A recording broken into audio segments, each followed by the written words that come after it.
Okay, 1, 2, 3.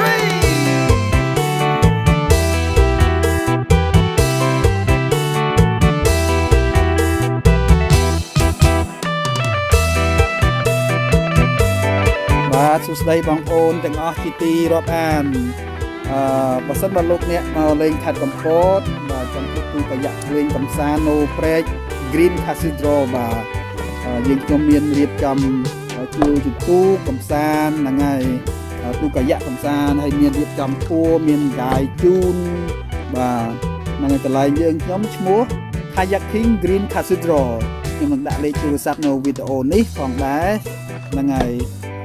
សម្រាប់ឲ្យលោកអ្នកងាយស្រួលទំនាក់ទំនងហើយនេះគឺជាការជិះកាយៈដោយមានកាយនាំដោយជិះកាត់កូនដៃព្រែកហ្នឹងហើយមានជាវជាតិនិងអន្តរជាតិបាទហើយយើងជិះកាត់ resort hotel ដៃព្រែកតូចគឺមានម្លប់សងខាងអមសងខាងបាទអត់ក្តៅទេហ្នឹងហើយគឺស្រស់ស្អាតមែនតើបាទអញ្ចឹង